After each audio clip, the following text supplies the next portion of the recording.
네, 안녕하세요. 다솜에듀 신은옥 강사입니다. 만나서 반갑습니다. 오늘은 내 아이의 히어로, 나는 응급처치할 줄 아는 부모다 라는 주제를 가지고 응급처치에 대해서 배워보도록 하겠습니다. 교육에 앞서서 저를 소개하자면 저는 1급 응급구조사고요. 현재 부산광역시청 방사능 방재 전문 강사로 활동하고 있습니다. 그리고 저는 대학병원 응급실에서 이제 수년간 근무를 했었습니다. 그래서 교육을 하면서 도움이 될 만한 팁 같은 거 있으면 제가 좀 공유를 해드리도록 할게요. 오늘 교육은 1시간 정도 진행이 될 거고요. 응급처치 방법에 초점을 두어서 교육이 진행된다는 점 알아두시면 좋을 것 같습니다. 우리가 생활 속에서 발생할 수 있는 응급 상황을 좀 두 가지로 나눠봤는데요. 일단 외과적 응급 상황과 내과적 응급 상황으로 나눠봤어요. 그래서 겉에 다치거나 까지거나 부러지거나 하는 외과적 응급 상황과 이제 안에서 문제가 되는 뭔가 발열이 일어난다거나 아니면 토를 한다거나 아니면 알레르기 질환이 일어난다거나 하는 등의 내과적 응급 상황으로 분류를 해봤습니다. 그러면 마지막에 제일 중요한 역류와 심폐소생술을 배우도록 할게요. 제일 먼저 화상입니다. 화상이란 주로 열에 의해서 피부와 피부 부속기에 생긴 손상을 말해요. 보통 화상의 약 90% 정도는 뜨거운 액체나 물건, 화염, 일광, 햇빛을 말해요. 이런 것 등에 의해서 발생을 한다고 합니다. 근데 이거 외에도 전기나 뭔가 화학 물질에 의해서도 이렇게 화상을 입을 수 있는데 이런 경우에는 겉에 보이는 증상은 심하지 않지만 안에서 뭔가 문제가 크게 일어날 수 있어요. 전기 화상 같은 경우에는. 그래서 이런 경우에는 꼭 병원에 내원하셔서 진료를 받으시는 것을 권장을 드려요. 우리가 지금 이제 또 주의 깊게 볼 것은 화상을 분류하는 방법인데요. 화상은 분류에 따라서 응급처치 방법이 달라지기 때문이에요. 일단 1도 화상 보실게요. 왼쪽에 첫 번째 그림인데요. 피부가 그냥 빨갛게 불어올라 있어요. 이거는 우리가 단순하게 1도 화상이라고 합니다. 근데 여기서 시간의 지남에 따라서 여기서 자꾸 물집이 생기거나 수포가 생겨요. 그럼 이거를 2도 화상이라고 해요. 그리고 애초에 닿을 때부터 좀 심하게 되었어요. 그러면은 3도 화상이 될 수가 있어요. 3도 화상이라는 거는 우리 피부 조직의 전층이 다 손상된 상태예요. 그래서 어떤 특징이 있냐 봤더니 상처 부위가 회색이거나 아니면 검은색이라는 특징을 가지고 있습니다. 이렇게 해서 이제 간단하게 분류해 볼 수 있겠죠. 그냥 빨개졌다 1도, 물집이 잡혔다 2도, 그리고 상처가 새카맣거나 회색빛이다 3도. 이렇게 간단하게 생각을 하시면 될 것 같아요. 그렇다면 이런 화상은 어떻게 처치를 할까요? 일단 화상 처치에서 제일 중요한 건 두 가지인 것 같아요. 첫 번째는 화기를 빨리 빼주는 거. 열을 빨리 내려주는 거. 그리고 두 번째는 감염이 되지 않도록 상처를 유지해 주는 거. 이 두 가지가 제일 중요한 것 같아요. 그래서 일반적으로 초기 처치를 보시면 상처를 제일 먼저 세척하는 게 중요하고요. 세척하실 때는 집에 있는 식염수나 수돗물을 이용해서 세척하시고 찬물로 최소 10분 이상 해주시는 것을 권장을 드리고 세척 시에는 물줄기 세기를 졸졸졸 흐를 정도로 조절한 다음에 사용하시면 좋을 것 같아요. 여기 보시면 찬물로 최소 10분이라고 했는데 제가 병원에서 근무할 때는 이제 환자분들이 오시면 30분 이상 시켰던 것 같아요. 그리고 화상 부위가 좀 크거나 아직 화기가 덜 빠졌다 하면 저는 1시간도 이렇게 세척을 시켰던 적이 있었던 것 같아요. 그래서 최대한 이 화기가 빨리 빠질 수 있도록 처치해 주시는 게 중요해요. 왜냐하면 이 화기가 상처 부위에 남아있게 되면 시간이 지남에 따라서 이 열기가 안으로 파고듭니다. 그래서 1도가 2도가 되기도 하고 그냥 단순 2도가 심부 2도가 되기도 해요. 그렇기 때문에 열을 빼주는 게 중요하다라고 알고 계시면 좋을 것 같아요. 근데 집에 찬물이 차긴 찬데 저 같은 경우에는 좀 팁을 드리자면 약국에 가면 생리식염수나 크린조 같은 거를 팔거든요. 그럼 1리터짜리를 한 3, 4개를 구비해 주세요. 그래서 냉장고에 이렇게 넣어 두시는 거예요. 그러면 단순하게 화상을 입거나 했을 때는 이걸 따서 이제 새롭게 쓸 수 있거든요. 그럼 그렇게 해서 이리게이션, 그러니까 세척을 해주시는 것을 조금 권장을 드리고 이제 세척까지 딱 끝났어. 그러면 이제 상처를 소독을 하셔야 돼요.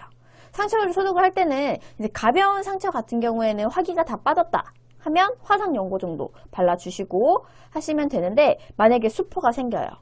그러면 이제 감염의 우려가 생길 수 있어요. 그렇기 때문에 가볍게 항생제 연고를 도포해 주신다거나 하는 등의 그런 처치를 해주시면 되고 만약에 수포가 있는데 보통은 터트리진 않는데 이게 수포가 너무 커져서 너무 빵빵해져서 아프다 하시면 병원에 가셔서 수포를 터뜨리세요.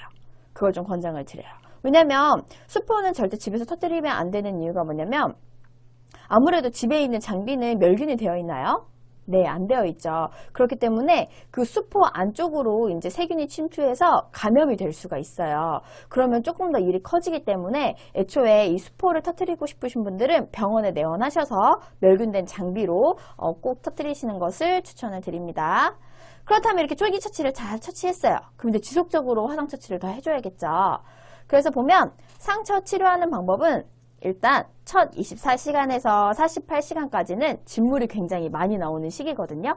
그래서 이때는 두껍게 이렇게 드레싱을 해주시면 좋을 것 같고 또 아무래도 이 상처가 지금 생긴 지 얼마 안 됐기 때문에 감염의 우려성이 커요.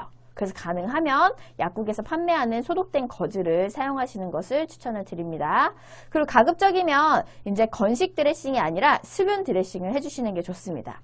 이 수분 드레싱이라는 것은 뒤에 가서 드레싱 방법 배울 때 한 번 더 배우도록 할게요.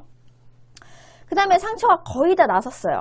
근데 그런 경우가 있어요. 이게 팔이나 다리 같은 경우면 이제 긴 옷을 입거나 하면은 잘 가려져서 뭐 이렇게 직사광선, 이렇게 햇빛에 노출될 위험이 좀 적은데요. 얼굴에 화상이 생겼어요. 그러면 나도 모르게 이렇게 햇빛에 자꾸 노출이 되죠.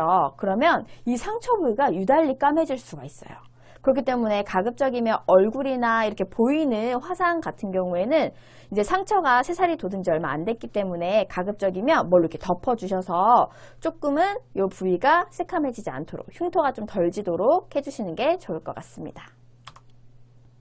그리고 얼굴 부위에 이제 화상을 입거나 이런 관절 부위에 화상을 입는 경우에는 가급적이면 일반 병원보다 화상 전문 병원에 가시는 것을 훨씬 더 추천드려요. 그래야 좀 더 전문적이고 좀 더 뭔가 체계적인 이런 치료를 받을 수 있기 때문에. 그리고 두 번째 낙상인데요. 우리 애들 침대에서 뛰어놀다가 아니면 의자에서 놀다가 많이 넘어지죠. 네, 저도 응급실에 있다가 많이 봤던 것 같아요. 그럼 대부분 뭐 크게 다치진 않는데 좀 찢어지거나 여기 살짝 다치거나 하는 정도로 이렇게 병원에 내원하시는 것 같아요. 근데 문제는 이 낙상은 단순하게 가볍게 다치는 것 외에도 생명을 위협할 만큼 이렇게 심각한 부상을 입을 수 있다는 거, 그러면 정말 각별한 주의가 필요하다는 거 알고 계시면 좋을 것 같습니다. 근데 이렇게 무조건 다 이렇게 심하게 다치는 건 아니니까 가볍게 다쳤을 때 어떻게 처치해야 되는지 그 기본 원칙에 대해서도 알아보도록 할게요. 여기 보시면 두 번째 세모 보시면 단순하게 삐었을 때 응급처치 기본 원칙이라고 써 있습니다. 우리가 단순히 삐거나 뭔가 이렇게 다치거나 했을 때는 기본적으로 근골격계, 그러니까 뭔가 뼈나 이런 근육이 다쳤을 때는 기본 원칙이 있어요. 우리 쌀을 영어로 뭐라고 하죠? 네, 라이스라고 합니다. 이거는 약자를 딴 건데요. 우리 한번 이 라이스가 어떤 기본 원칙인지 하나씩 살펴볼게요. 일단 R은 레스트입니다. 휴식을 취해 주셔야 돼요. 그리고 I는 아이싱, 얼음찜질을 해서 붓기가 최소화되도록. 그리고 C는 컴프레션, 그 부분이 부으면 나중에 힐링하는데 조금 어려움이 있을 수 있으니까 애초에 좀 압박을 해서 덜 붓도록 해주는 거예요. 그리고 E는 엘리베이션, 들어주는 거예요. 거상시켜주는 거예요. 그 상처 부위가 아래쪽으로 있으면 혈류가 훨씬 더 많아지겠죠. 혈류 이동하는 그 양이. 그렇기 때문에 조금 더 거상을 시켜서 그 부위의 붓기가 좀 빨리 빠질 수 있도록 해주는 게 중요해요. 그래서 이 기본만 알고 계셔도 응급처치 하는 데는 많은 도움이 되실 겁니다. 근데 아까 제가 말씀드렸듯이 낙상은 가볍게 다치는 경우도 있지만 심하게 다치는 경우를 꼭 우리가 각별하게 또 신경을 써야 돼요. 그래서 다음과 같은 징후가 보이는 경우에는 바로 응급실에 가시는 것을 추천을 드려요. 일단 낙상하고 나서 열이 갑자기 발생한다. 아니면 낙상 후 아이가 축 처져서 잠만 자려고 한다. 뭔가 잠자는 듯한 컨디션. 아니면 눈동자를 봤는데 아기가 눈동자를 잘 못 마주쳐요. 아니면 구토를 하거나 말 못하는 애들은 심하게 보채거나 먹지 않아요. 이런 증상이 보이면 아기 컨디션이 많이 안 좋은 거예요. 그래서 이럴 경우에는 머리나 척추 손상이 있을 수가 있어요. 그렇기 때문에 이럴 때는 꼭 응급실에 내원하셔서 확인하셔야 되고, 바로 낙상 직후에 이런 증상이 없더라도 한 2, 3일 동안은 더 주의 깊게 살펴봐 주셔야 된다는 거 알고 계시면 좋을 것 같습니다. 세 번째, 골절 및 탈구인데요. 일단 골절, 뭐죠? 네, 뼈가 부러지는 거예요. 탈구는요? 네, 그 자리를 벗어나는 거예요, 뼈가. 그렇기 때문에 탈구란 뼈, 마디, 연골, 인대 따위의 조직이 정상적인 운동 범위를 벗어나는 것. 그러니까 뼈가 빠진 거라고 보통 보시면 될 것 같아요. 이때 골절과 탈구 시 보통 공통적인 증상이 있는데요. 일단 움직일 때 엄청난 통증이 있습니다. 그래서 애들이 잘 안 움직이려고 해요. 그리고 겉으로 봤을 때 뼈가 빠지거나 탈구가 일어나면 좀 모양이 바뀌어져 있어요. 변형이 일어나 있어요. 그리고 당연히 손상이 있다 보니까 부종, 붓기가 있겠죠. 그런 특징이 있습니다. 그렇다면 이럴 때는 어떻게 해야 될까요? 네, 맞아요. 일단 상처 부위가 더 이상 움직이지 않도록 고정을 하셔야 됩니다. 그리고 우리가 아까 배웠던 라이스를 적용하면서 병원에 내원하시는 것을 추천을 드려요. 근데 우리 고정 어떻게 할까요? 네, 보통 부목이나 이런 걸로 고정을 많이 해요. 근데 다들 집에 부목 가지고 계신가요? 네, 저는 없습니다. 네, 그래서 일단 부목의 조건에 대해서 보고 어떤 걸 부목으로 활용할 수 있는지 한번 보도록 할게요. 일단 부목의 조건으로는 내가 다친 부위, 여기 아랫팔이 다쳤어요. 그럼 아랫뼈 팔이 다쳤으면 이 아랫발 뼈보다는 길어야 돼요. 더 넉넉하게 내 팔을 지지해 줄 수 있어야 돼요. 그래서 다친 부위보다 더 길어야 된다. 그리고 두 번째, 부드러운 천으로 감싸 피부에 손상을 주지 않도록 해야 된다. 만약에 내가 여기 부목을 댔는데 이 부목이 너무 까칠까칠해서 내가 살이 됐는데 여기 살이 다 까졌어. 그럼 안 되겠죠. 그렇기 때문에 뭔가 이렇게 부드러운 천으로 감아서 사용할 수 있는 것이어야 되고, 그리고 세 번째로는 가볍고 단단한 것이 좋아요. 내가 이렇게 됐어요. 이렇게 고정하려고 됐는데 이게 너무 흐물떡거려서 팔을 고정할 수 없어요. 그러면 부목에 효과가 있을까요? 네, 없겠죠. 그리고 만약에 내가 단단한 거는 됐어. 근데 이게 너무 무거워. 막 금속이에요. 그래서 너무 무거워. 그러면 부목으로서 조건은 좀 좋을까요? 네, 안 좋겠죠. 네, 그렇기 때문에 가볍고 단단한 것으로 사용하는 것이 좋고요. 집에서는 보통 부목이 없기 때문에 담요를 돌돌돌 말아서 사용하거나 신문지 접어서 사용할 수 있고요. 좀 딱딱한 종이 상자가 있다고 하면 그런 것들 좀 잘라서 사용할 수 있을 것 같아요. 근데 부목만 있다고 고정이 되나요? 네, 안 되죠. 이걸 고정을 해야겠죠? 그래서 집에 삼각건이 있다면 삼각건 쓰시면 되는데 삼각건 거의 없으실 거예요. 그렇기 때문에 집에 있는 수건이라든지 아니면 우리 선물 받았을 때 보자기 오잖아요. 그래서 그 보자기나 아니면 어머니들 매시는 그 스카프 아니면 벨트, 끈, 운동화 끈 등을 이용해서 부목을 간단하게 고정을 하고 병원으로 가시는 것을 추천을 드려요. 그리고 이제 네 번째인데요. 기도폐쇄 및 질식에 대해서 볼 거예요. 제가 한 번은 이제 응급실에서 근무를 하는데 한 4, 5살 되는 조금 지체 장애가 있는 아이가 왔었어요. 근데 이제 우리 병원 직원분이 이 아이가 너무 이뻤나 봐요. 그래서 사탕을 하나 입에 넣어주신 거예요. 그래서 아기가 이제 입에 물고 막 뛰어다니다가 이 사탕이 입에 톡 하고 막혔어요. 근데 이 아이가 처음엔 엄마한테 표현을 합니다. 칭얼칭얼 대요. 근데 엄마는 알았을까요? 네, 몰라요. 평소에도 이제 언어 소통이 잘 안 되다 보니까 이 아이가 왜 그런지 몰랐던 거예요. 근데 시간이 지남에 따라 어떻게 됐을까요? 아이의 얼굴이 빨개져요. 그러다가 파래집니다. 그때 엄마가 그제서야 문제를 인식하고 저희 의료진들에게 달려오시더라고요. 그리고 아이가 좀 이상하다고 얘기를 하시더라고요. 네, 그러자 이 직원분이 내가 사탕을 사실 하나 줬다라는 거를 그때서야 말씀을 하셨어요. 그래서 우리는 저는 이제 그때 이게 기도폐쇄라는 것을 인지를 했고 그 자리에서 하임리를 시행을 했습니다. 근데 한 10번 정도 시행을 했던 것 같아요. 그랬더니 뭐가 톡 하고 떨어져 나왔어요. 그게 사탕이었어요. 그렇기 때문에 기도폐쇄라는 것은 생각보다 일상 속에서 정말 많이 발생을 할 수가 있습니다. 그렇기 때문에 우리 학부모분들께서 이렇게 숙지를 해놓으시는 게 굉장히 중요할 것 같아요. 일단 기도폐쇄가 뭔지 한번 보도록 하겠습니다.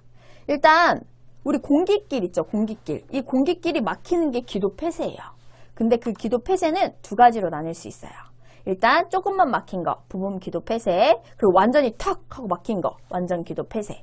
근데 문제는 이제 부분 기도폐쇄와 이 완전 기도폐쇄의 특징을 알아서 구분해낼 줄 아셔야 된다는 거예요. 일단 부분 기도폐쇄일 때는 이 기도가 다 막혔나요? 아니면 조금만 막혔나요? 네, 조금만 막혔죠. 그렇기 때문에 호흡 가능합니다. 기침 가능하고요. 말도 가능합니다. 이럴 경우에는 우리 아이에게 아가야 좀 기침 좀 크게 해봐. 땡땡아 기침 좀 크게 해봐 라고 한 20-30초 정도 얘기를 해주시면 돼요. 그럼 스스로 기침을 할 수 있게 해주시면 되고요. 근데 문제는 완전 기도폐쇄예요. 이때는 아이가 말도 할 수 없고요. 기침도 못하고요. 호흡도 할 수 없어요. 네, 이럴 때는 우리가 하임리법을 시행을 해주셔야 되는 거예요. 일단 성인이나 어린이 같은 경우에는 방법이 동일합니다. 일단 주먹을 쥐시고요. 이 주먹 쥐실 때 엄지손이 안으로 들어갈 수 있도록 쥐어주시고, 다른 손은 명치와 배꼽 사이 이 중앙에, 여기를 복부 압박점이라고 하는데, 이 복부 압박점에 튀어나온 엄지손가락에 이 부분을 대주시는 거예요. 그리고 다른 손으로 감싸주세요. 그리고 뒤로, 위로, 그러니까 후상방이라고 부르는데 뒤로 위로 당겨주시는 거예요. 이렇게 몇 번 당기냐? 5번 당겨주시면 돼요. 5번 당겨주시는데, 만약에 5번 당기고 나서 얼굴을 봤어. 근데 음식물이 나왔어요. 그럼 중단하시고 병원 가서 혹시 내부 장기 손상은 없는지 이런 것들 확인하시면 되고, 만약에 5번 당겼는데도 안 나왔어. 그러면 또 5번 하세요. 이것을 음식물이 나올 때까지, 아니면 의식을 잃을 때까지 시행을 하시면 돼요. 일단 음식물 나오면 당연히 중단하시는 게 맞는데, 의식을 잃으면 왜 그만둬야 되죠? 라고 하시는 분들이 있어요. 의식을 왜 잃냐면, 일단 공기가 잘 들어가지 않으니까 결국에 심장이나 뇌로 가는 공기가 부족해져요. 산소가 부족해져요. 그래서 심장이 멎을 수도 있고 의식을 잃을 수도 있어요. 그렇기 때문에 그때까지 반복을 하시다가 만약에 의식을 잃었어. 그러면 우리가 알고 있는 심폐소생술을 시행해 주시면 되는 거예요. 네, 근데 이제 영화 같은 경우에 이제 좀 잘 아셔야 되는데, 이 영화는 제가 뒤에 영상으로 따로 찍어서 올리도록 하겠습니다. 지금부터 저와 함께 영어 하임리를 배워보도록 할게요. 가장 먼저 아이가 정말 음식물이 걸려서 힘들어하는지 확인을 하셔야겠죠. 그래서 의식 확인을 해야 합니다. 보통 의식 확인은 우리가 어깨를 두드려서 의식 확인을 하는데, 영아의 경우에는 경추가 아직 약한 상태이기 때문에 어깨가 아닌 발바닥을 두드려서 의식 확인을 합니다. 발바닥을 두드리실 때는 한쪽 손으로는 잡아주시고요. 한쪽 손으로는 발바닥을 때려주시는 거예요. 아가야 괜찮니? 아가야 괜찮니? 아가야 괜찮니? 아가야 괜찮니? 이때는 아이의 다리를 두드리면서 얼굴에 반응이 있는지 살펴보셔야 돼요. 근데 만약에 아기가 뭔가 음식물이 걸려서 굉장히 힘들어하거나 아니면 뭔가 얼굴이 빨개지거나 파래지거나 하는 증상이 있으면 하임리를 시행을 해주셔야 돼요. 이때 영아를 잡으실 때는 한 손으로는 아래턱, 그리고 다른 손으로는 뒤통수를 잡으시고 몸이 흔들리지 않도록 아래 팔로 몸을 단단히 고정시켜 주셔야 돼요. 이 상태에서 영아가 떨어지지 않도록 제 팔 위에 올려놓을 건데요. 그냥 놓으면 떨어질 수 있겠죠. 그렇기 때문에 영아의 다리를 제 팔에 끼워줍니다.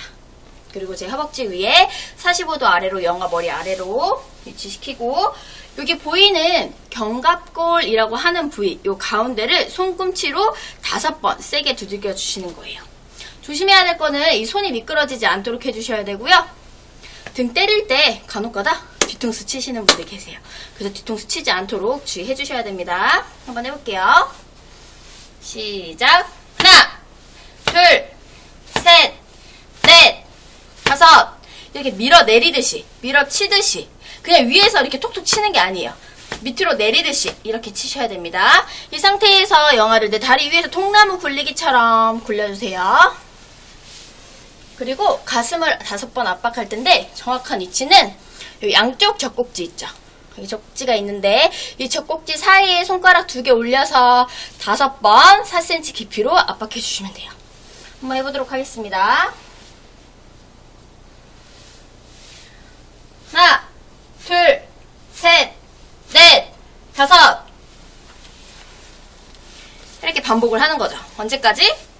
음식물이 나올 때까지. 아니면 영아가 의식을 잃을 때까지. 둘, 셋, 넷, 5. 이렇게 해서 반복을 해주시면 됩니다.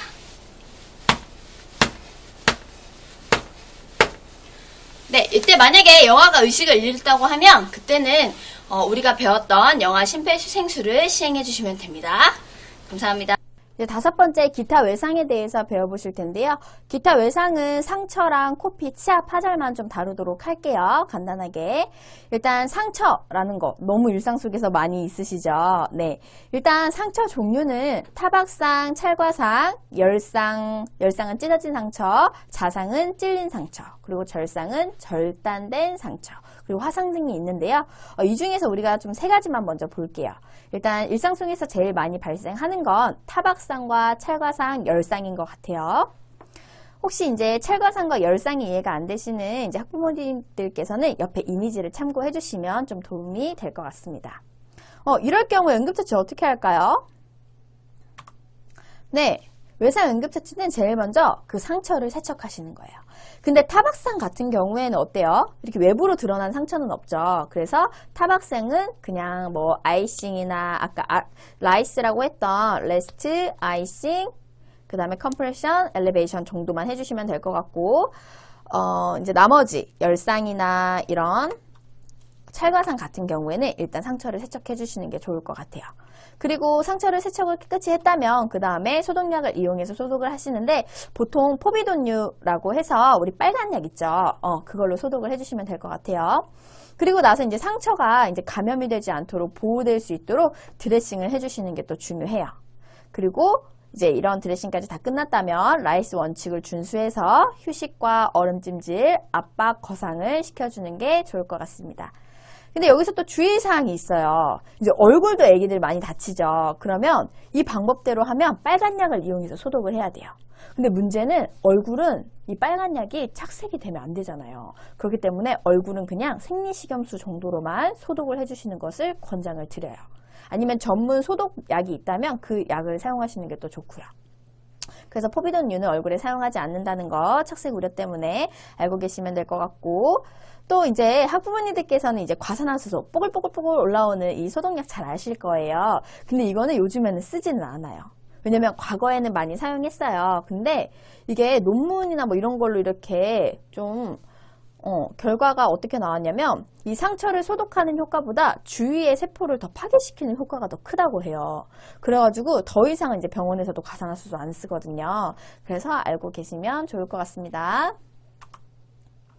제가 아까 앞에서 화상할 때 이제 드레싱 방법에 대해서 설명을 해드린다고 했는데 여기서 잠깐 짚어보고 넘어가도록 하겠습니다.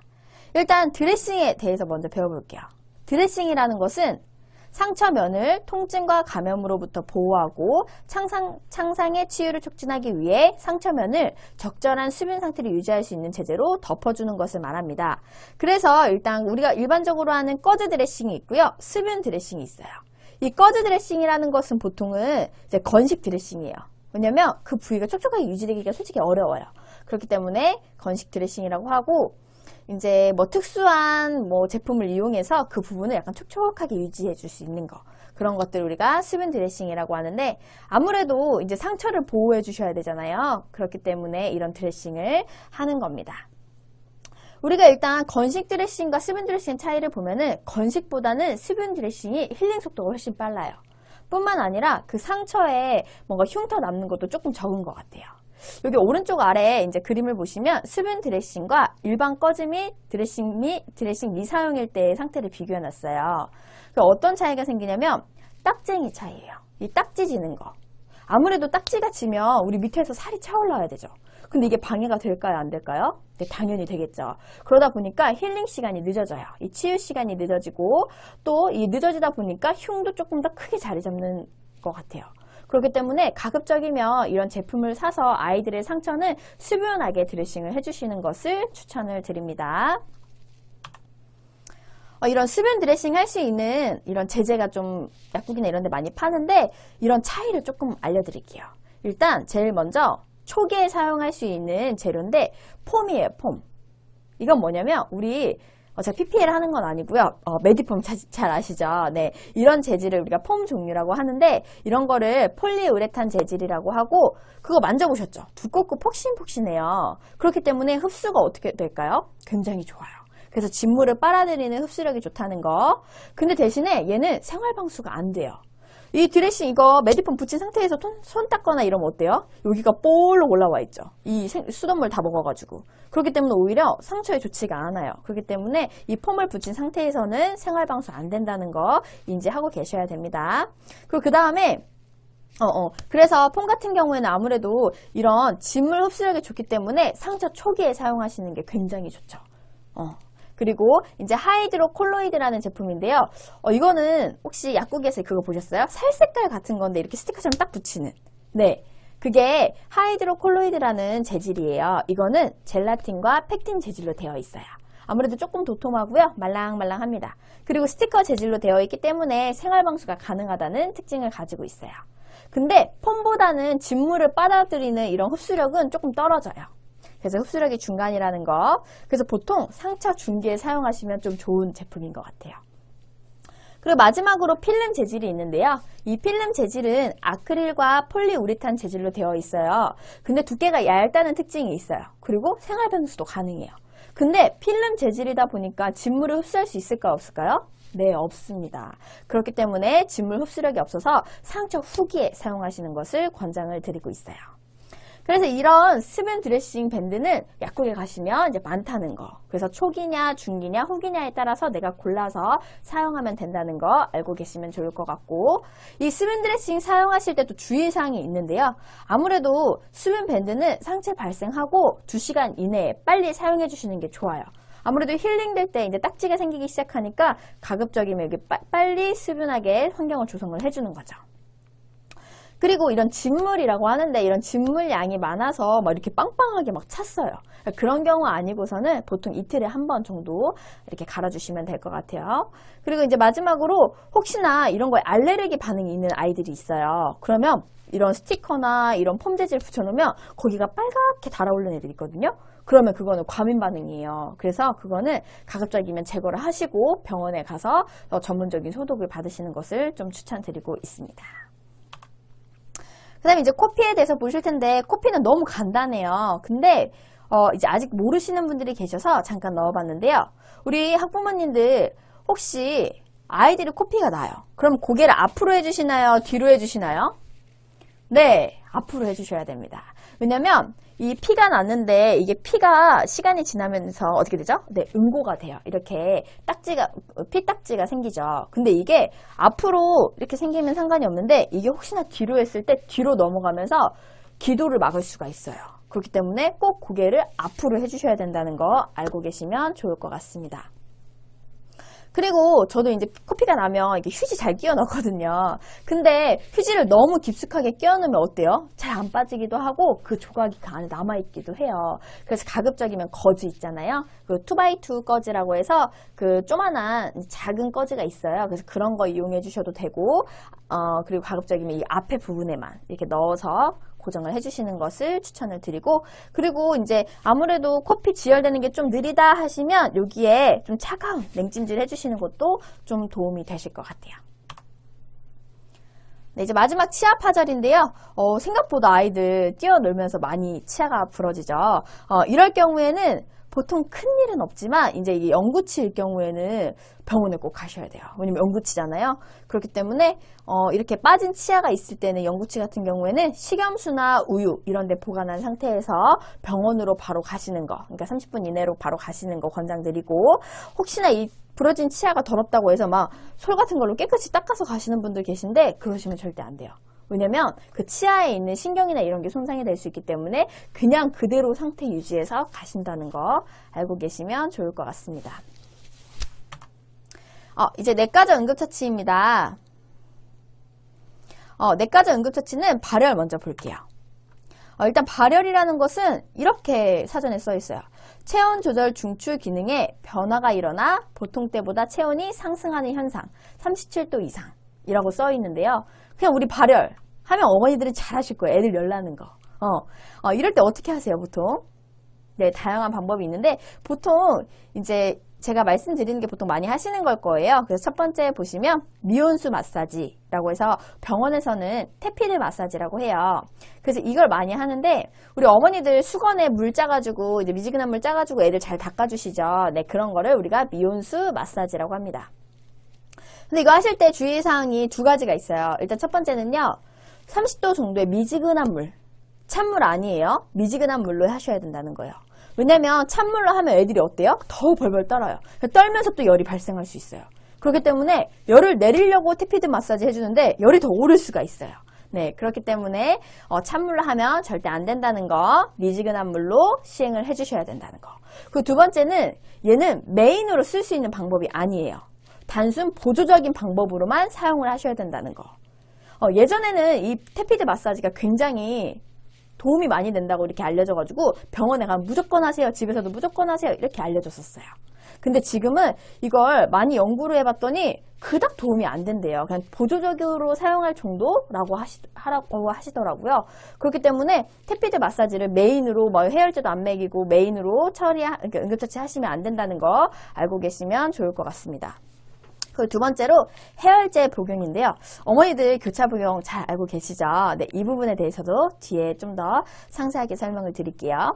일단 해열제 복용 같은 경우에는 38.3도씨 이상일 때 보통 많이 복용을 시키시는 것 같아요. 네. 근데 그거 알아두셔야 돼요. 혹시 우리 아이가 나이 연령대에 따라서 정상 체온이 조금씩은 달라요.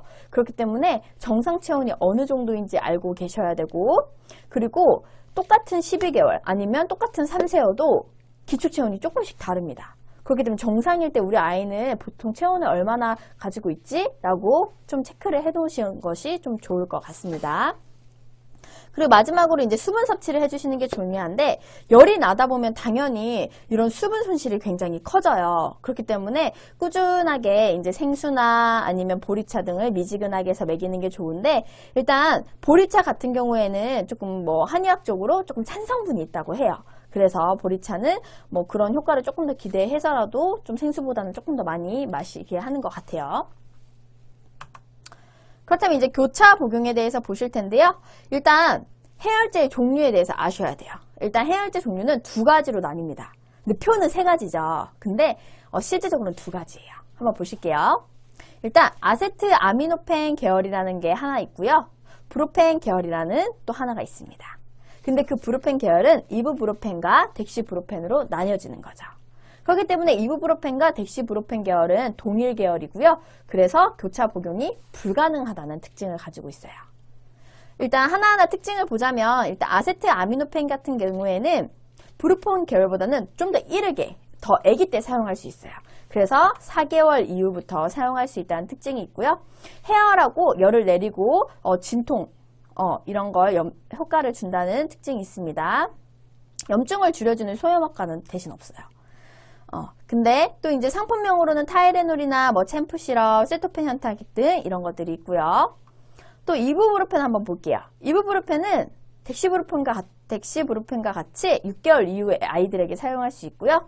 일단 이부브로펜의 특징, 그리고 덱시브로펜 계열의 특징은 해열, 진통, 소염이라는 특징을 가지고 있습니다. 각각의 이제 상품도 한번 보시면 도움이 될 것 같습니다. 일단 복용법 같은 경우에는 아세트 아미노펜 계열은 아세트 아미노펜 먹이고 또 아세트 아미노펜 먹일 거예요. 그러면은 4시간에서 6시간 텀을 주셔야 돼요. 그 정도의 간격을 두시고 먹이셔야 되고, 이때 한 번 먹일 때 이제 그 양도 중요하고 하루 최대 그런 허용치도 중요한데, 일단 하루 허용치부터 먼저 볼게요. 일단 아기 몸무게 곱하기 2.5 하시면 돼요. 그래서 10kg, 내 아이가 10kg다 하면은 하루에 25ml까지만 사용할 수 있는 거예요. 네. 근데 한 번 먹이실 때는 아기 몸무게 2분의 1cc라고 생각을 하시면 돼요. 그래서 예를 들어서 10kg 아기예요. 그러면 한 번 먹일 때 5cc까지 먹일 수 있고요. 아까 25ml까지 먹일 수 있다고 했으니까 하루에 최대 5번 투여할 수 있습니다. 이부브로펜과 덱시브로펜 계열의 해열제 같은 경우에는 이것도 동일하게 같은 계열로 쓰실 때는 4시간에서 6시간 사이에 먹여주시면 되고요. 하루 허용치 같은 경우에는 아기 몸무게 곱하기 2.3kg라는 거, 2.3이라는 거. 그래서 10kg 아기 기준으로 하루에 23ml까지 먹일 수 있어요. 근데 그럼 내 아이가 30kg야. 그러면은 얼마나 먹일 수 있죠? 69ml 먹일 수 있겠네? 그게 아니에요. 11kg에서 30kg의 아기라면 최대 용량이 25까지 한정이 되어 있어요. 그래서 이것도 조금 알고 계시면 좋을 것 같아요. 그리고 1회 복용량은 이제 아기 몸무게 곱하기 3분의 1cc라고 보시면 돼요. 그래서 내 아이가 10kg다 하면 한 번 먹일 때 3에서 3.5cc까지 먹이시면 되고, 이거는 하루 최대 투여 횟수가 4회밖에 안 돼요. 그렇기 때문에 이걸 조금 알고 계시면 도움이 될 것 같아요. 그래서 아까 제가 이렇게 같은 계열을 먹일 수도 있지만 교차 복용이라는 걸 했었어요. 그럼 교차 복용은 이렇게 다른 거를 이렇게 한 번씩 먹이시는 거거든요. 근데 아까 이부브로펜과 덱시브로펜은 같은 계열이라고 했죠. 네, 그렇기 때문에 여기 마지막으로 보시면 이부브루펜과 덱시부루펜 같은 경우에는 교차 복용은 안 되고요. 교차 복용을 시키려면 아세트아미노펜 계열 하나, 이부브루펜 계열 하나, 아니면 아세트아미노펜 계열 하나, 덱시부루펜 계열 하나, 이렇게 해서 교차 복용을 시키셔야 된다는 거 알고 계시면 도움이 될 것 같습니다. 그렇다면 교차 복용 시 주의사항이 있어요. 일단 교차 복용은 다른 계열을 하는 거기 때문에 이 간격은 2시간을 두고 복용시키실 수 있어요. 근데 아까 같은 계열은 몇 시간이라고 했죠? 최소 4시간에서 6시간 간격을 두셔야 되고요. 그렇기 때문에 어머니들이 좀 효과를 빨리 보기 위해서 이런 교차 복용을 좀 하시는 것 같아요. 텀이 좀 짧다 보니까. 근데 주의사항은 30분마다 체온 체크를 하셔야 된다는 거예요. 응급실에서 어떤 일이 있었냐면 실제 제 먼 친척이었는데 이제 1살 미만의 아이를 데리고 병원에 온 거예요, 응급실에. 그래서 왜 왔나 봤더니 아기가 이제 열이 나서 해열제를 먹였는데 아기가 자꾸 구토를 한 거죠. 그래서 엄마는 이게 다 토했을 거라고 생각을 하고 또 먹이고 또 먹이고 또 먹였던 거예요. 왜냐면 계속 토하니까. 근데 이게 토할 때 100% 다 해열제가 나오나요? 그건 아니거든요. 그러면 남아있는 게 조금씩 쌓였던 거예요. 그러면서 너무 많이 먹인 거예요. 그래서 아기가 어떻게 됐냐면 차가워져서 병원에 왔어요. 그래서 나중에 체온을 재봤더니 30도 초반이었고요. 정확하게 기억은 안 나는데 그래서 이제 저체온증 아이들 같은 경우에는 심전도를 찍어봐요. 근데 심전도를 찍어봤더니 실제로 저체온증에서만 확인할 수 있는 심전도 리듬이 나오더라고요. 그렇기 때문에 항상 이런 해열제 복용할 때는 열 체크 해주는 거 굉장히 중요하다는 거 알고 계셔야 되고 저체온증을 꼭 확인하셔야 된다는 거 알고 계셔야 돼요. 일단 여기서 저체온증이라는 것은 35도씨 미만을 우리가 저체온증이라고 정의하고요.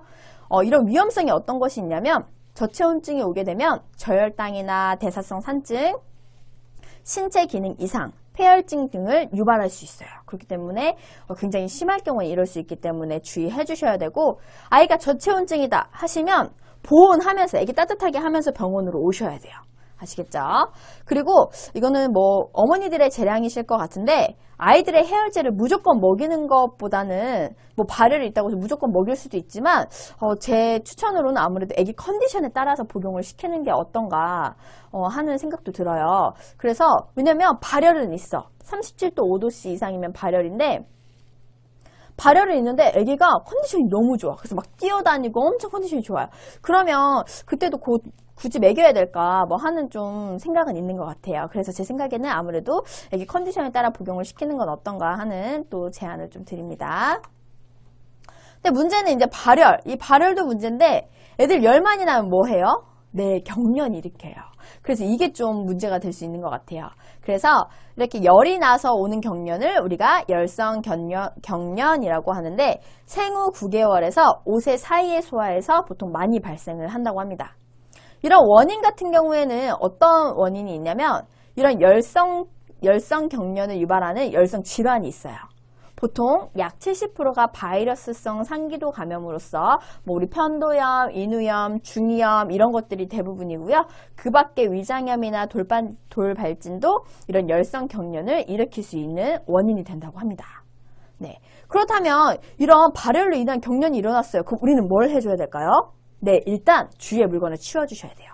애기들이 경련 일으키면서 주위의 물건에 이렇게 다칠 수가 있어요. 그렇기 때문에 주위 물건 치워주시고 그리고 가능하다고 하면 가볍게 목을 젖혀서 기도를 유지해 주시는 게 좋아요. 왜냐면 경련하면 숨을 잘 못 쉬는 경우 있거든요. 그러면 저산소증 생길 수 있어요. 그렇기 때문에 기도 개방이 될 수 있도록 목을 가볍게 젖혀서 기도를 유지시켜 주시는 것이 중요합니다. 그 두 번째, 경련 양상을 지켜보는 것도 굉장히 중요한데요. 만약에 내가 핸드폰이 있고 바로 촬영할 수 있다 하면은 그 경련 양상을 좀 촬영해 두세요. 그리고 경련이 5분 이상 지속되거나 이렇게 얼굴이 파래지거나 손발이 파래지거나 하는 증상이 나타난다면 바로 응급실에 방문하셔서 전문적인 치료를 받아보셔야 돼요. 근데 열성 경련의 대다수는 4, 5세 이후에는 자연스럽게 소실이 된다고 합니다. 그래서 큰 걱정 안 하셔도 되고요. 뭐 지능장애나 이런 것 등의 후유증을 남기지 않는다고 하고요. 대신 1세 미만에서 발병한 이런 열성 경련 같은 경우에는 재발 위험성이 크고 가족력이 혹시나 있다면 발작 횟수가 많아질 수 있는 특징을 가지고 있어요. 그리고 이런 아이의 약 2, 3%는 간질로 또 이행된다는 거. 그래서 1세 미만에서 이런 열성 경련이 일어나면 조금은 위험할 수 있다는 거 조금 알아두시면 좋을 것 같습니다. 그리고 소화기계 질환, 급성 소화기계 질환은 이제 구토와 복통으로 좀 한번 볼 텐데요. 우리 구토 잘 알고 있죠? 애들이 개워내는 거, 이런 것들을 구토라고 하는데, 구토 원인은 이제 신생아와 영아, 그리고 유아와 청소년이 각각 조금씩 달라요. 그래서 한 번씩 보면, 일단 신생아는 우리가 태어나서 1개월까지 아이를 신생아라고 하고, 태어나서 1년까지의 아이를 우리가 영아라고 합니다. 그리고 그 이후에 이제 우리가 유치원생 이런 아이들을 유아라고 하고, 우리 이제 뭐 초중고 이런 아이들을 우리가 청소년이라고 보통 많이 불러요. 그래서 한 번씩 내용은 원인을 읽어보시면 될 것 같은데, 모를 것 같은 단어가 유문협착증. 좀 어려운 단어죠. 이건 뭐냐면 우리 위에서 소화가 된 음식은 십이지장으로 내려가게 되어 있어요. 근데 그 사이에 뭐가 있냐면 그 문지기 하는 유문이라는 녀석이 있어요. 근데 여기가 협착이 되어 있는 거예요. 딱 달라붙어 있는 거예요. 그래서 음식물이 내려갈 수가 없어요. 그럼 다시 어떻게 될까요, 애들이? 구토. 분출하는 듯한 그런 양상의 구토를 할 수가 있어요. 그런 특징이 있고, 그리고 혹시나 이런 장 있잖아요. 이런 장에 폐색이 올 수 있어요. 막히는 증상이 올 수 있거든요. 그럼 그럴 경우에도 애들이 토를 할 수 있다는 거 알고 계시면 도움이 될 것 같습니다. 그리고 유아나 청소년기에는 이제 한번 다 읽어보시면 아실 것 같은데, 두개내압 상승. 이게 뭐냐면 놀다가 넘어질 수 있겠죠. 아니면 청소년 아이들 같은 경우에는 장난을 심하게 치거나 좀 싸움 했을 때 머리를 다치는 경우가 있어요. 그러면 머리 뇌압이 높아져요. 그러면서 구토 증상이 생길 수 있습니다. 그렇기 때문에 이런 증상으로도 구토가 생길 수 있다는 거 알고 계시면 도움이 될 것 같습니다. 그럼 이런 구토할 때 응급처치 어떻게 해야 될까요? 네, 일단 아이를 반듯하게 눕히시면 안 돼요. 왜냐면 반듯하게 눕히시면 토를 했던 이 음식물이 다시 뒤로 넘어가면서 흡인을 일으킬 수가 있어요. 폐나 이쪽으로 가면 폐렴까지 올 수 있거든요. 아니면 기도폐쇄 일으킬 수 있고요. 그렇기 때문에 아이가 구토를 한다면 앉히거나 아니면 옆으로 뉘어주시면 돼요. 그리고 가급적이면 오른쪽보다는 왼쪽으로 뉘어주시는 게 좋은데 이게 해부학적 위치 때문이에요. 그래서 가급적이면 왼쪽으로 눕힌다. 그리고 구토를 하기 때문에 뭐 물만 조금 먹어도 아이가 토하는 정도예요. 그렇게 심해요. 그러면 한 3, 4시간은 금식을 시키고 병원에 가서 수액을 맞는 게 가장 좋은 방법이긴 합니다. 근데 만약에 물을 조금 마셨는데 이건 토하진 않아. 그러면은 포카리 스웨트 같은 이런 이온 음료를 조금씩 먹여서 탈수가 되지 않도록 방지해 주는 것도 좀 좋을 것 같아요. 근데 문제는 주의해야 되는 구토도 있어요. 이거는 병원에 내원하셔서 꼭 치료를 받아보셔야 되는 구토예요. 어떤 구토냐면 지속적으로 구토를 한다거나 복통을 동반한 구토가 있다거나 아니면 복부 팽만, 심각한 복부 팽만을 동반한 구토나 혈변, 그러니까 피가 섞인 응가예요. 그래서 그런 걸 동반한 구토나 아니면 열을 동반한 구토, 담즙이라고 해서 그 초록 색깔 구토하는 애들 있죠. 그 담즙 섞인 구토를 하거나 아니면 확확 뿜는 분출하는 듯한 구토 아니면 두통을 동반한 구토, 탈수를 동반한 구토 그리고 갑자기 처지는 경우 애기가 처지는데 토도 해요. 그런 경우 아니면 머리를 다친 후에 하는 구토 같은 경우에는 바로 응급실 내원하시는 것을 추천을 드립니다. 이제 복통에 대해서 보실 텐데요. 복통은 배가 아픈 거잖아요. 근데 이거는 증상이지 병명이 아니에요. 그렇기 때문에 증상은 뭐 여러 가지 원인에 있을 수 있잖아요. 그렇기 때문에 이 원인을 파악하는 것이 중요한데 일단 신생아와 돌 이전의 복통은 뭐 여러 가지가 있어요.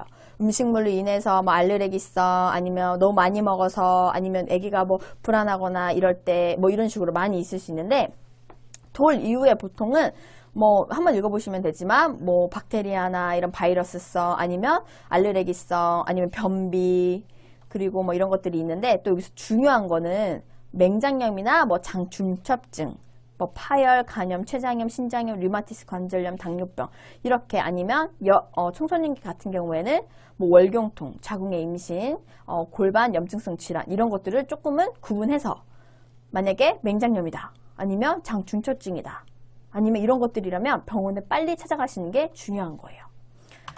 그래서 보시면 보통 급성 복통의 원인은 염증성 장염이 좀 대부분 많은 것 같고요. 장간막이라고 해서 이 장을 나눠주는 하나의 막이 있어요. 그쪽에 림프절에 염증이 생기는 거예요. 아니면 장이 꼬이면서 장 중첩증이 생긴다거나 아니면 소화성 궤양이라고 해서 우리 위나 장에 궤양 생길 수 있잖아요. 이럴 때도 복통 생길 수 있거든요. 그래서 그런 거 아니면 신장에 혹시나 내려오는 그 소변에 내려오는 길에 그 돌 같은 게 생길 수가 있어요. 그러면 찌르는 통증, 엄청난 통증이 발생을 하거든요. 그래서 이런 경우 아니면 위나 장에 염증이 생긴 경우 아니면 장이 막히는 장폐쇄증 아니면 응가를 잘 못 누는 변비 요로게 감염, 이거는 소변 나오는 그런 요로게 쪽에 감염이 생겼을 경우 아니면 우리 잘 알고 계시는 맹장염 등으로 인해서 급성 복통이 생길 수 있어요. 근데 일단 맹장염 같은 경우에는 오른쪽 아랫배가 아프다는 특징을 가지고 있습니다. 그렇기 때문에 우리 아이가 오른쪽 아랫배가 아프다 하면은 맹장염을 좀 의심해 보시고 병원에 가시는 것을 좀 추천을 드립니다. 근데 복통 시 주의할 점이 있어요. 일단 배가 얼마나 아픈지 얼마 동안 어떤 양상으로 콕콕 찌르게 아프냐 아니면 찢어지게 아프냐 아니면 뭐가 터지듯이 아프냐 아니면 꼬이듯이 아프냐 이런 양상이 다 다르거든요. 그래서 이런 양상을 좀 체크해 주시는 게 중요하고 그리고 어떤 주기로 아픈지 간헐적으로 아픈지 계속 그냥 아픈지 이런 것들을 좀 체크해 주시는 게 중요하고 그리고 이런 구토나 설사를 동반하는가 이런 것들 좀 보시는 게 중요해요. 그리고 감기 등 다른 호흡기 질환이 있었는가 이런 것도 좀 중요한 것 같아요. 왜냐면 감기나 이런 거 있으면 우리 항생제 먹죠. 그러면 항생제 때문에 설사도 나오고 이렇게 배가 아플 수 있거든요. 그렇기 때문에 이런 것들이 있었는지 한번 체크해 주시고 그리고 변비가 있었는지 마지막 변은 언제 보았는지 그리고 변 색깔과 양은 괜찮았는지 한번 체크해 주시고 그리고 혹여나 변을 봤는데 피가 섞여 나오거나 아니면 콧물 같은 점액질 있죠. 그런 것들이 섞여 나오진 않았는지 확인해 주시고 그리고 만약에 아이가 소변을 평소보다 자주 봐요. 그러면서 소변 보는 것도 힘들어하고 통증을 느껴요. 그럼 이럴 경우에는 또 요르게 쪽에 문제가 생기는 걸 수 있기 때문에 신장 쪽이나 그렇기 때문에 이런 것들은 소변 시 힘들어하진 않는지 등을 체크해 주시는 게 굉장히 중요합니다.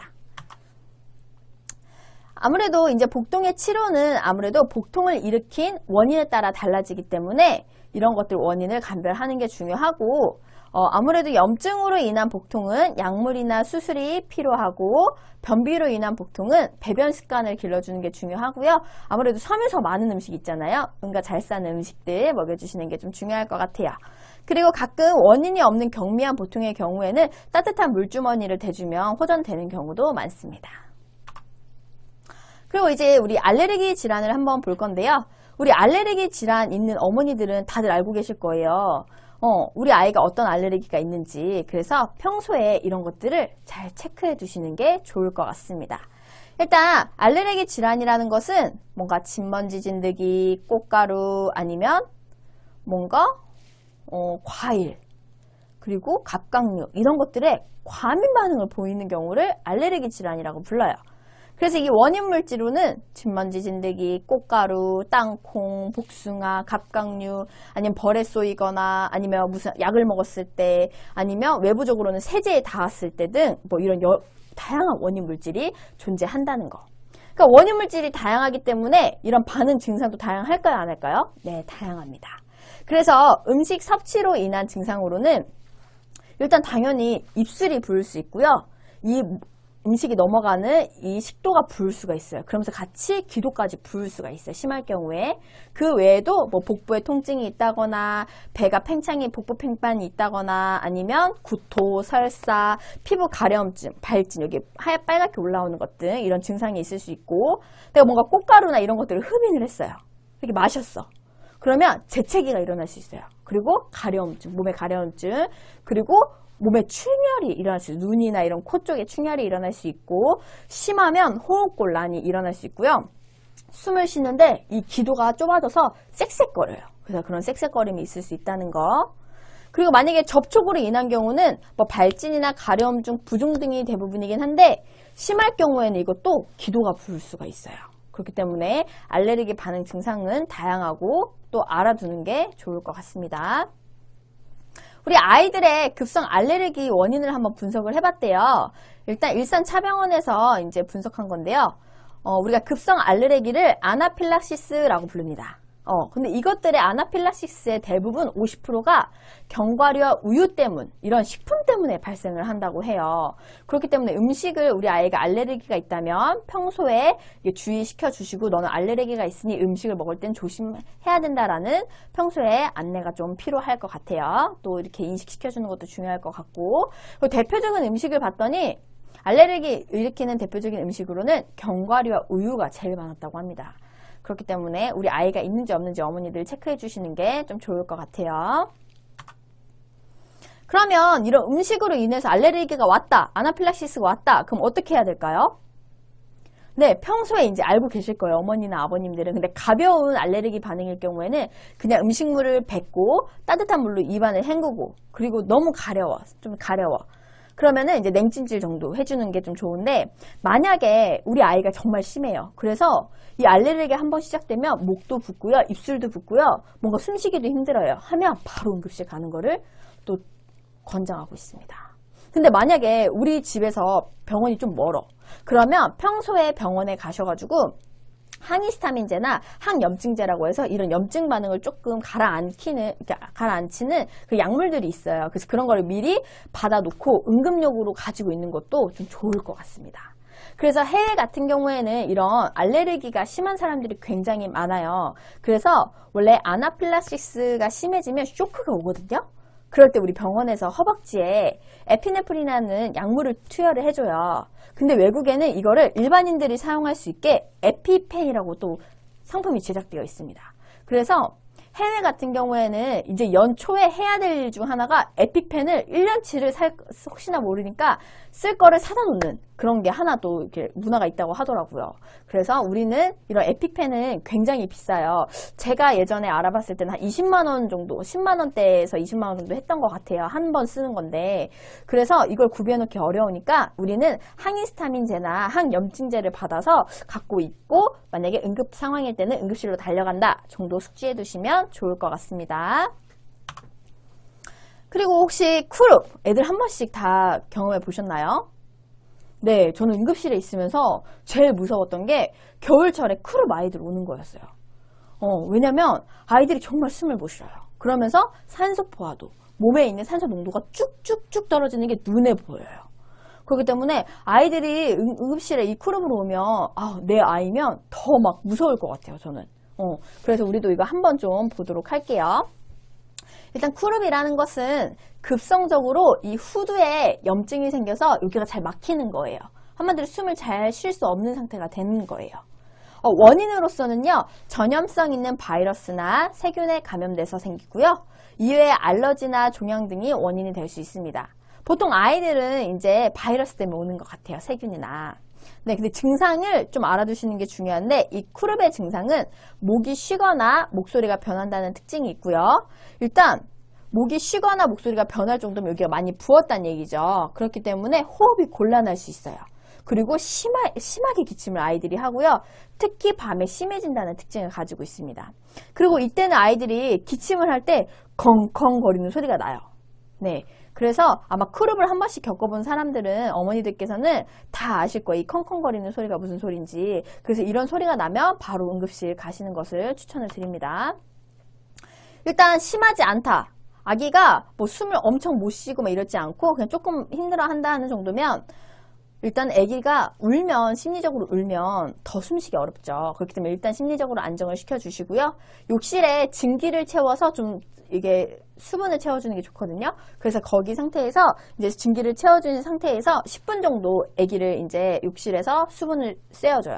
그리고 호흡곤란이 사라지면 데리고 나와서 가습기를 틀어서 여기가 촉촉하게, 목이 촉촉할 수 있게 이제 유지를 해주는 것이 좋습니다. 그리고 숨을 조금 이제 힘들어 하거나 이제 조금 감기균이 좀 계속 있다 하면은 찬 공기를 쐬어주면 아무래도 여기에 있는 혈관들이 수축이 되면서 기도가 조금 살짝 넓어지는 효과를 좀 볼 수 있다고 해요. 그래서 찬 공기를 조금 쐬어주는 것도 좀 도움이 될 수 있고, 그리고 약간 숨 쉬는 게 힘들다 하면은 아기 눕히면 더 힘들겠죠. 그렇기 때문에 그럴 경우에는 앉은 자세를 유지시켜주는 게 좀 좋을 것 같고요.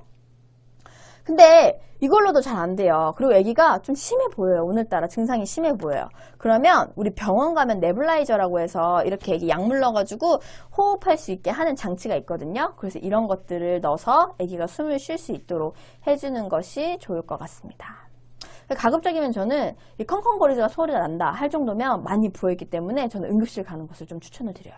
왜냐면 이렇게 그냥 이제 괜찮아지겠지 하면서 기다리다가 애기 산소포 하다가 쭉쭉 떨어지는 경우 있더라고요. 그래서 그냥 컹컹거리는 소리 나오고 애기 숨 쉬는 게 많이 힘들어 보인다 싶으면 바로 응급실 가세요. 아시겠죠? 네.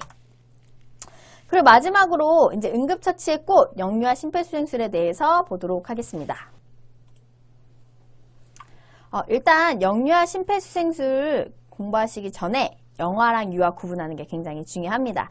일단 영아 같은 경우에는 1세 미만의 아이를 우리가 영아, 그리고 1세부터 6세 아이를 유아라고 보통 지칭을 하고요. 이거는 학문마다 조금씩 달라요. 근데 응급처치에서 말하는 나이는 이 정도라는 거. 그리고 영유아 심정지 발생 기전은 보통 아이들이 뭔가 술이나 담배, 스트레스 이런 거 많이 받나요? 네, 그런 이유로 심정지가 발생하지 않아요. 그러니까 한마디로 심장의 문제가 아니라는 거죠. 그럼 아이들 같은 경우에는 보통 질식으로 심정지가 많이 일어나게 됩니다. 그래서 예를 들어서 이런 경우가 있었어요. 제가 응급실에서 근무를 할 때 어머니가 요리를 하신다고 거실에 아이를 이렇게 반듯하게 누워놓고 어머니는 주방에서 요리를 했습니다. 근데 1시간에서 한 2시간 정도 자리를 비우셨대요. 이제 요리를 하시느라. 근데 그 사이에 아이가 뒤집기를 한 거예요. 근데 그 상태로 아이가 숨을 못 쉰 상태로 한 1~2시간 방치가 되다 보니까 나중에 어머니가 아이를 발견했을 때는 숨도 쉬지 않고요. 반응도 없었다고요. 그리고 심지어 응급실에 온 아이를 봤는데요. 손과 발, 그리고 입술이 파래져 있더라고요. 그러니까 청색증이 이미 많이 시작이 됐던 거예요. 그렇기 때문에 아이는 이런 경우도 있고 아니면 뭐 젖병 물릴 때 우리 이렇게 신경 써서 보셔야 되는데 가끔 이제 뭐 TV나 아니면 너무 피곤해서 졸거나 이러면 잘 신경 못 쓰는 경우 있죠. 그러면 아이가 이대로 젖병에 질식이 되는 거예요. 그래서 그런 경우도 있고 아니면 애기들이 많이 주워 먹는 시기. 그럴 때는 뭐든지 입으로 가져가죠. 그러다 보니까 이런 것들이 입으로 들어가서 이제 기도를 막는 그런 경우로 인해서 심정지가 오기도 합니다. 그래서 다양하게 아이들이 심정지가 오는 그런 질식 사고는 좀 다양한 케이스라는 거 알고 계시면 될 것 같아요. 그렇다면 일단 아이를 살리기 위해서 우리가 이 기전대로, 이 순서대로 하는 게 제일 좋습니다. 제일 먼저 심장마비의 예방과 조기 발견. 아이가 만약에 심장이 멎었다면 조기 발견하시는 게 제일 중요합니다. 그리고 발견하셨다면 바로 신고하세요. 그리고 나는 심폐소생술을 시행을 하셔야 됩니다. 그리고 혹시 남편과 내가 같이 있었어요. 그럼 남편한테 그 아파트에 사시는 분들이나 아니면 그 주변에 뭐가 있다면 제세동기가 있다면 가져와 달라고 빨리 요청을 하시는 거예요. 그래서 제세동기가 오면 빨리 제세동기 시행하시는 게 중요하고요. 그리고 5번째로 효과적인 전문 소생술과 심장마비 후 치료인데요. 이건 누가 봐도 병원에서 하는 것 같죠. 네, 그렇기 때문에 우리는 이 4가지만 시행하도록 하겠습니다. 간혹가다 이제 심폐소생술을 배우실 때 가슴 압박 수생술이라는 걸 배우시는 분들도 계실 거예요. 그분들은 인공호흡을 안 해도 된다라고 배우셨을 거예요. 근데 중요한 거는 아이들은 가슴 압박 수생술만 하면 안 됩니다. 꼭 심폐소생술을 시행하셔야 돼요. 심폐소생술은 말 그대로 심장과 폐를 소생시키는 술기예요. 그러다 보니까 심장을 살리기 위해서 눌러주셔야 되고요. 가슴 압박 해주셔야 되고 폐를 살리기 위해서는 인공호흡 꼭 해주셔야 됩니다. 그렇기 때문에 가슴 압박 30번과 인공호흡 2회 꼭 해주신다는 거 알고 계시면 좋을 것 같습니다. 일단 아이의 반응을 먼저 확인을 해야겠죠. 아이의 의식이 있는지 없는지 확인을 해야 되니까. 성인 같은 경우에는 어깨를 두드립니다. 근데 영아 같은 경우에는 아무래도 머리가 굉장히 무겁고 목이 아직은 가누기가 힘든 나이예요. 그래서 어깨를 두드리시면 안 돼요. 네, 안 되고 발바닥을 들어서 발바닥에서 의식 확인을 하셔야 됩니다. 그리고 아이가 이렇게 의식을 확인했는데 의식이 없어요. 그러면 심정지를 의심을 하고 빨리 119에 신고하셔야 돼요. 그리고 남편이나 우리 가족들이 있다면 요청하시면 돼요. 남편 그 119에 신고해주고 혹시 그 뭐 경비실 앞에 있는 제세동기 가져와 주세요. 이런 식으로. 무조건 그냥 빨리 뭐 좀 해 이렇게 하면 안 된다는 거. 꼭 남편에게 아니면 가족들에게 꼭 요청을 확실하게 하셔야 된다는 거. 그 요청을 한 다음에 나는 심폐소생술을 시행을 하시면 됩니다. 근데 여기서 좀 차이가 있어요. 그래서 차이가 있는 게 영아와 일단 유아가 차이가 있는데요. 한번 제가 짚어드리도록 할게요. 일단 심폐소생술을 하기 전에는 호흡 확인을 마지막으로 하셔야 돼요. 왜 확인을 하시냐? 아이가 너무 깊은 잠에 빠졌을 수도 있잖아요. 그렇기 때문에 아니면 아이가 뭔가 약을 먹고 축 처져 있는 상태라서 반응이 없었을 수도 있어요. 그렇기 때문에 마지막으로 아이의 호흡을 확인을 하셔야 되고 호흡을 확인하실 때는 손등을 앞에 다른 손은 배꼽 위에 놓으시고 한 7초간 세보시면 돼요. 하나, 둘, 셋, 넷, 다섯, 여섯, 일곱 이렇게 했는데 숨결도 느껴지지 않고요. 배도 볼록볼록 안 올라와요. 그러면 뭐다? 네, 심정지라고 생각하시면 됩니다. 이제 심정지기 때문에 이제 심폐소생술을 시행하셔야 되는데요. 어떤 분들은 이제 아기가 침대에 자고 있었으니까 침대 위에서 하시는 분들이 있어요. 근데 그렇게 하시면 안 돼요. 단단한 바닥으로 아이를 눕히셔야 돼요. 이렇게 눕힌 상태에서 아기 옷 벗기시고요. 벗기는 이유는 두 가지예요. 정확한 위치를 찾기 위해서 한 가지, 그리고 두 번째는 나중에 심장 충격기가 왔을 때 패드를 붙이기 위해서 한 가지. 그래서 이제 가슴을 노출한 다음에 그 다음에 가슴 압박을 시행을 해주셔야 되고요. 가슴 압박 하실 때는 그냥 우리 많이 배웠는데 유아 같은 경우에는 여기 가슴골 페임, 가슴골 페임이 가슴뼈 페임이 있고요. 그리고 다른 손으로 명치. 명치, 이 길이의 2분의 1 지점을 한번 콕 찔러보세요. 전 여긴 것 같아요. 그 부분을 압박해 주시면 돼요. 근데 이게 왜 생겼냐면, 우리 옛날에 어떻게 가르쳤냐면, 양쪽 젖꼭지 이어서 그 가운데 누르세요 라고 가르쳤더니, 가슴 처지신 분들, 할머니들 있잖아요. 아니면 종족마다 조금 이런 젖꼭지 위치가 조금씩 다르대요. 그렇다 보니까 이걸 하면 안 된대요. 그래서 우리가 가르칠 때는 이 가슴뼈 페인과 명치 사이의 2분의 1 가운데, 근데 거기가 대부분 젖꼭지 옆이긴 해요. 그래서 이 부분을 이제 압박을 해주시면 돼요. 근데 우리 유아 같은 경우에는 아직 영아 같은 경우, 1세 미만의 아이들 같은 경우에는 아직 가슴 처질 일 있나요? 없나요? 없죠. 그렇기 때문에 영아 같은 경우에는 그냥 가슴 쪽 꼭지 이어서 그 가운데 누르세요 라고 알려주시면 될 것 같아요. 그래서 그 부위를 분당 100에서 120회의 속도로, 감 안 하시죠? 그래서 1초에 2번 눌러주신다고 생각하면 돼요. 저랑 박수 한번 준비해볼까요? 박수를 쳐서 리듬을 한번 익혀볼게요. 시작! 하나, 둘, 하나, 둘, 하나, 둘, 하나, 둘, 하나, 둘. 이 속도로 가슴 압박해주시면 되고요. 정확한 깊이는 영아는 4cm, 유아는 4에서 5cm 정도로 깊이로 압박을 해주시면 돼요. 그래서 가슴은 30번 압박을 해주시면 되는데, 일단 영아 어때요? 영아는 너무 작죠. 그렇기 때문에 손가락 2개로 압박을 해주셔야 돼요.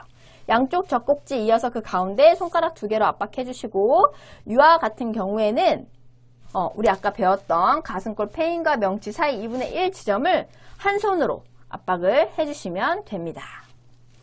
그리고 이제 가슴 압박이 끝났다면 기도 개방을 해주셔서 인공호흡을 후후. 근데 우리 폐활량과 아이들의 폐활량이 같을까요? 네, 다릅니다. 그렇기 때문에 인공호흡 하실 때는 아이 가슴이 살짝 올라올 정도, 볼록 올라올 정도로만 해주시고 너무 과하게 인공호흡하면 안 된다는 거 알고 계시면 될 것 같습니다. 그리고 또 주의사항은 영아 같은 경우에는 기도 개방할 때 원래는 가지끈 해야 돼요. 모든 사람, 영아나 유아는 가지끈 하는데 영아는 가지끈 하면 안 돼요. 영아는 어느 정도냐면 스니핑 포지션이라고 해서 우리 재채기 할 때 해치하죠. 그럼 살짝만 뒤로 제끼죠. 이 정도로만 기도 개방을 해주셔야 돼요. 네, 이 차이점이 있다는 거 꼭 알아두시면 좀 도움이 될 것 같습니다. 그럼 심폐소생술을 한 다음에 뭐 해야 되죠? 네, 제세동을 사용하셔야 됩니다. 제세동기를 사용하셔야 됩니다. 일단 제일 먼저 전원을 켜고요. 그 다음에 패드를 붙이시면 됩니다. 패드 붙이는 위치는 오른쪽 위에와 왼쪽 옆구리예요. 근데 외우실 필요 없습니다. 왜냐면 우리 그림에 다 그려져 있어요. 그렇기 때문에 그림 보시고 부착하시면 되고, 그 다음에 2번 떨어지라고 얘가 멘트를 할 겁니다. 2번 떨어지는 이유는 첫 번째는 이게 정말 전기 충격이 필요한 심장일까 하는 것 때문에 심장 분석 때문에 떨어지라고 하고요. 두 번째는 실제로 전기 충격을 빵 줘야 되기 때문에 그때 떨어지라고 할 겁니다. 그래서 2번 떨어진다는 거. 그리고 떨어지고 나서 전기 충격을 우리가 딱 줄 거예요. 그때는 이 기계를 보시면 빨간색 버튼이 깜빡깜빡깜빡 할 거예요. 그때 마지막으로 환자에게서 떨어져 주세요. 떨어지세요 라고 알리고 난 다음에 깜빡깜빡 하는 버튼을 누르셔야 됩니다. 그 다음에는 우리가 배웠던 이 심폐시생술을 계속해서 시행을 해주시면 되는 거예요. 네. 패드 부착 위치는 보통 유아 같은 경우에 왼쪽에 있는 그림처럼 부착해 주시면 되시고요. 오른쪽 빗장뼈 아래 왼쪽 옆구리라고 생각을 하시면 되고, 우리 영아는 이렇게 덩치가 작잖아요. 그래서 이렇게 안 붙여져요. 그래서 이럴 경우에는 앞뒤로 한 장씩 붙여주시면 된다는 거. 우리 주의 영상 한번 보고 갈게요. Charging the paddles. Charging at 100. Clear. Clear. Not responding. Charging at 200. Clear. Clear. Get her back.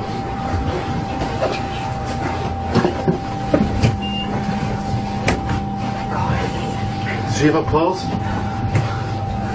No. Take your mask.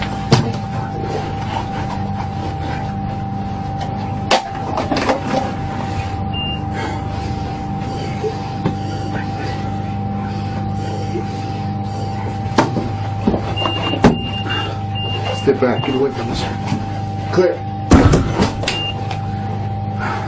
Toss it out, Benji. Clear. 네. 우리 심장 충격기 사용할 때 조심하셔야겠죠. 네. 괜찮은 사람들도 이렇게 감전될 수 있습니다. 우리가 보통 콘센트에 꽂는 전압이 얼마나 정도 되죠? 네, 220V 정도 될 거예요. 근데 우리 이 자동 심장 충격기는 전압이 1700V에서 2300V 정도 된다고 해요. 그래서 정상적인 사람도 옆에 있다가 감전이 되게 되면 이렇게 심장이 멎는 증상이 생길 수 있어요. 그렇기 때문에 조심해야 됩니다. 네, 그럼 이걸로 응급처치에 대해서 교육을 마치도록 하겠습니다. 수고하셨습니다. 다솜에듀 신은옥 강사였습니다.